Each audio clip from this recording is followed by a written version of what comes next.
Helicopter हादसे के बाद सोशल मीडिया पर तौहीन में इस मुहिम नाकाबिल कबूल है। मनफी सोशल मीडिया मुहिम के बाद शोहदा के लवाह यकीन की दिल आज़ारी हुई। तर्जुमान पाक फौज DGI ISPR का रद्द-ए-अमल, कहा शोहदा की फैमिलीज़ और अफवाज पाकिस्तान में शदीद गम गुस्सा और इज़्तिराब है। सोशल मीडिया पर मनफी प्रोपेगेंडा शुरू हो जाता है, ये नहीं होना चाहिए। तर्जुमान पाक फौज मेजर जनरल बाबर इफ्तिखार ने इमरुल ज़वाहिरी की हलाकत पर मजीद कहा, पाकिस्तान की सरजमीन इस्तेमाल होने का सवाल ही पैदा नहीं होता। वज़ारत ख़ारिजा की वजाहत के बाद किसी बयान की गुंजाइश बाकी नहीं रहती।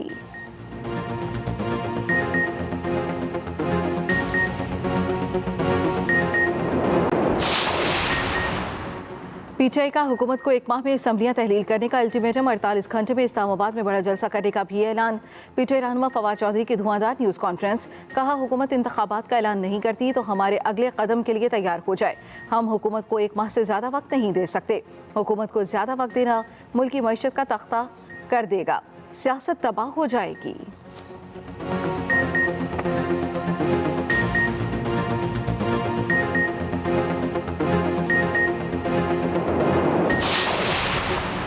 इमरान खान का ज़िमनी इंतखाबी दंगल में खुद उतरने का ऐलान। चेयरमैन तहरीक इंसाफ इमरान खान तमाम 9 हलकों से ज़िमनी इलेक्शन लड़ेंगे। इमरान खान ने सहाफ़ियों से गुफ्तगू में कहा, chief election commissioner Sikandar Sultan की तैनाती एक संगीन गलती थी। गारंटी दी गई थी ये शख्स कोई ना इंसाफ़ी नहीं करेगा।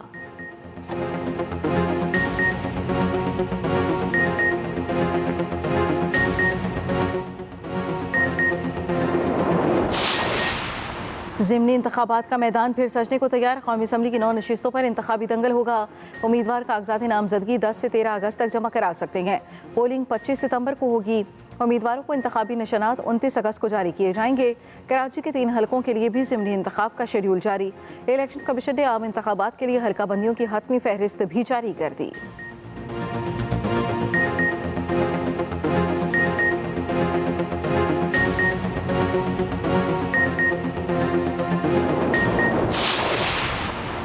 इमरान खान की मुश्किलात में इजाफा। इमरान खान के खिलाफ इलेक्शन कमीशन में एक और रेफरेंस दायर। स्पीकर कौमी असम्बली ने तोशा खाना रेफरेंस इलेक्शन कमीशन को भिजवा दिया।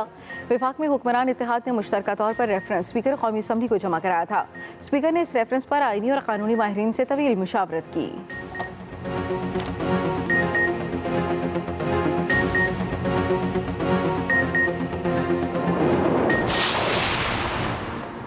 ममनुआ फंडिंग के सिलेक्शन कमीशन का इमरान खान को नोटिस। PTI के ममनुआ फंड जब्त करने का बाज़ाब्ता शोकॉज नोटिस जारी। इमरान खान को 23 अगस्त को पेश होने का हुक्म।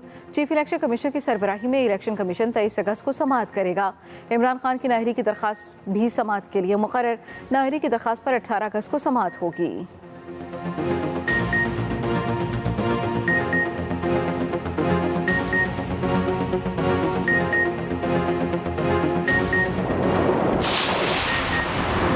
गवर्नर पंजाब बलीगुर रहमान का सूबाई काबीना से हल्फ लेने का फैसला। तर्जुमान के मुताबिक गवर्नर पंजाब आज दोपहर सूबाई काबीना से हल्फ लेंगे। गवर्नर पंजाब बलीगुर रहमान ने कहा, जमहूरी रवायात को बरकरार रखेंगे।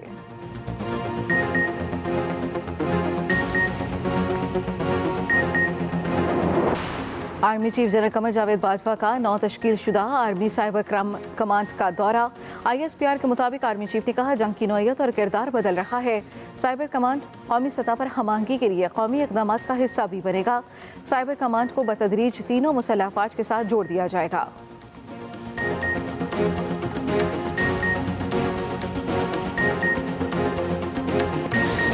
गुज़ीर करार दे दिया। नॉर्वे के साबिक वज़ीर आज़म का सिफारत खाना पाकिस्तान वाशिंगटन DC के ज़ेरे एहतमाम। तीसरे यौम इस्तेहसाल कश्मीर के मौके पर मुनाक़िदा वेबनार से खिताब, जिसमें उन्होंने कहा कि मसले कश्मीर के हल के लिए श्रीनगर, मुजफ्फराबाद और इस्लामाबाद का दौरा भी किया। नॉर्वे के साबिक वज़ीर आज़म ने भारतीय हुकूमत से कश्मीरी रहनुमा यासीन मलिक की रिहाई की अपील भी की। सफ़ीर मसूद खान कहते हैं, 5 अगस्त 2019 का वाक़या जनूबी एशिया में अमन और सलामती के लिए बड़ा ख़तरा है। भारत के एकतरफा और गैर कानूनी इक़दामात वापस देकर कश्मीरियों के हक़ खुद इरादियत का एहतराम करे। सेनेटर मुशाहिद हुसैन ने खिताब में कहा, 5 अगस्त से अब तक 15,000 सियासी कैदी भारतीय कैद में हैं। मोदी हुकूमत का नजरियाती एजेंडा इलाकाई अमन और सलामती के लिए शदीद खतरा है। अस्सलामुअलैकुम and a very good morning. Espresso में आपको खुश आमदीद कहेंगे। मैं हूँ अर्मिला हसन और मैं हूँ इमरान हसन। इस उम्मीद और दुआ के साथ कि आप बिल्कुल ठीक ठाक है। मुझे ऐसा लगा अर्मिला कहेंगी अस्सलाम वालेकुम और हम फिर आ गए।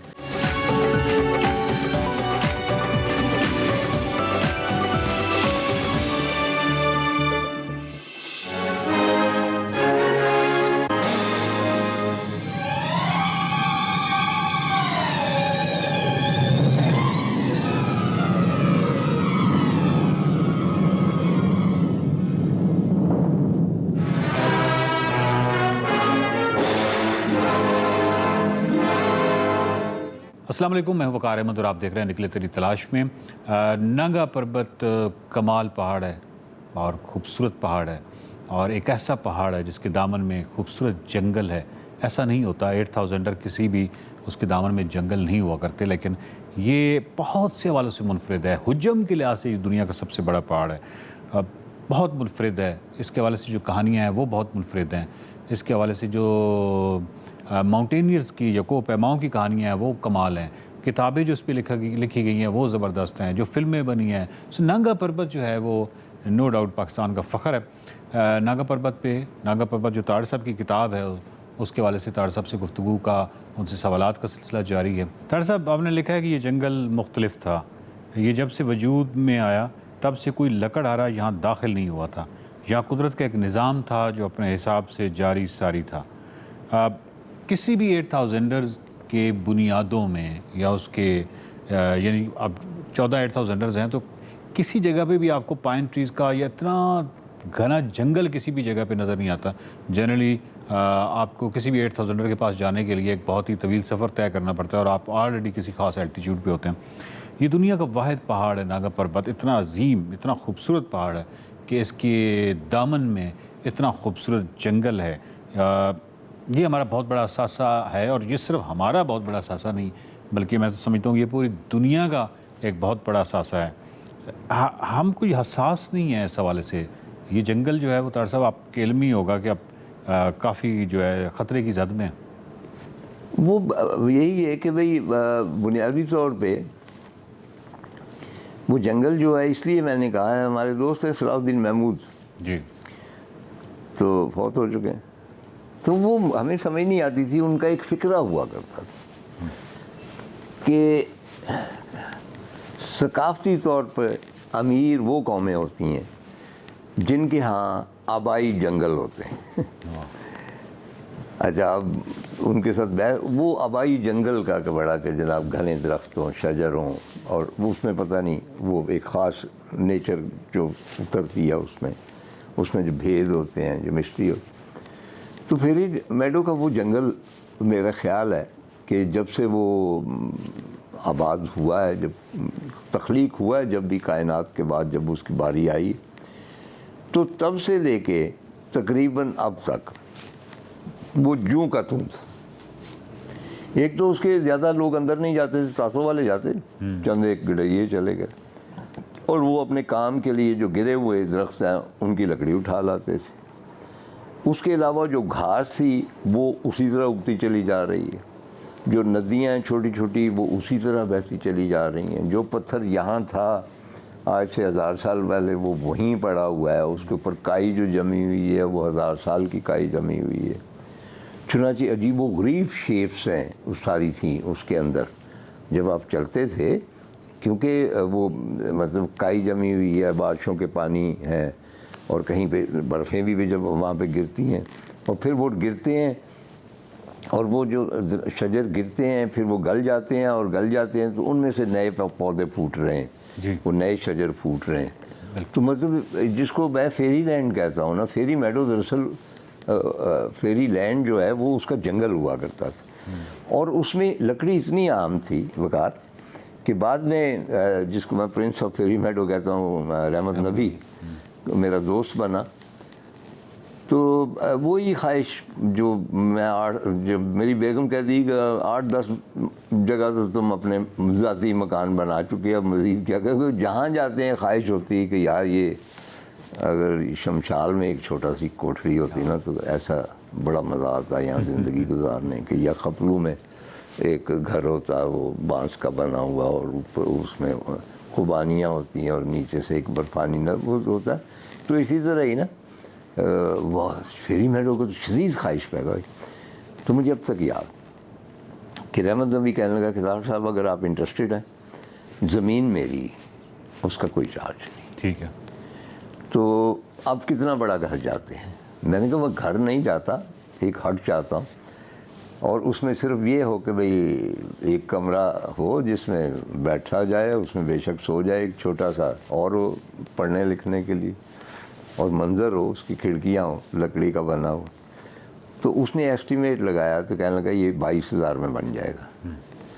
मैंने कहा रहमत भाई 22,000 में किस तरह? कहने लगा ज़मीन मेरी बहुत सारी पड़ी हुई है, उसमें से 5 मरले के ऊपर आप हट बना लेंगे तो मुझे कोई नुकसान नहीं है। दूसरा, लकड़ी की कोई कीमत नहीं, लकड़ी यहाँ पे फेरी मेडो में पड़ी हुई है, यानी यू कुड टेक इट, क्योंकि उसको वहाँ पे ट्रांसपोर्ट नहीं ना किया जा सकता था, नीचे गिलगित तक तो लाया नहीं जा सकता, सड़क नहीं थी। और मतलब गधे के ऊपर भी आप लकड़ी लाद के तो बॉर्डर के साथ थोड़ी लाएंगे, तो वो लकड़ी पड़ी हुई थी डेड ट्री। और उसने कहा कि बाकी ये जो मैं 20,000 कह रहा हूँ, ये जो उसकी बनाएगा जी। ये उसकी मजदूरी है या कोई कील कांटे लेना थे। मतलब इस तरह वहाँ पे लकड़ी जो थी आम थी। उसके बाद जाहिर है कि ब्रिगेडियर असलम ने वहाँ पे जो जंगल ख़रीदा वो गवर्नमेंट से ही ख़रीदा, उनके अप्रूवल से, और उनका कोई अपना सिस्टम होगा कि कौन सा दरख्त काटना है या नहीं काटना। लेकिन ये है कि भाई वो एक नेशनल एक एसेट है, जिस तरह अफ्रीका में अपना अमेरिका में जो आपके नेशनल पार्क्स हैं, आप एक भी दरख्त उसमें से नहीं काट सकते, एक भी नहीं काट सकते। वो नेशनल वो मानूमेंट्स, जिस तरह PTDC वाले मानूमेंट हैं उनको ढा रहे हैं, इसी तरह इन जंगलों को ढा रहे हैं।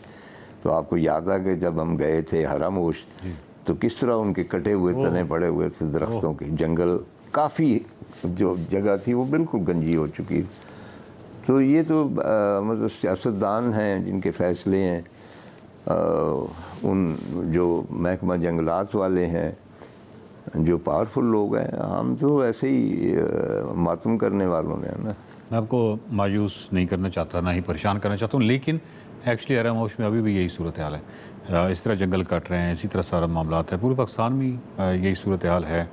बहुत सारी जो जगह हैं यहाँ पे, जहाँ पे हमने कहा था कि दरख्तों की ऐसे लगता है हरामोश में जैसे लाशें पड़ी हुई हैं, तो वो तो खैर सर। तार साहब, आपने फर्स्ट टाइम गए हैं फेरी मेडोज़ में, अभी तक कंफ्यूज हूँ कि एक्चुअली आपने कैंप किस जगह पे किया, क्योंकि आप अपने काम का काफ़ी अहवाल दिया है अपनी किताब में। एक तो जो हट बनाया है रहमत नबी ने आपके नाम से, जो मुस्तनसर से, एक हरमन बोल के नाम से है, एक आपके नाम से है, और आगे कोई पत्थर सा भी पड़ा हुआ है, जिसके बारे में रहमत नबी ने मुझे बताया था कि यहाँ पर आप इस पत्थर पर बैठे रहा करते थे।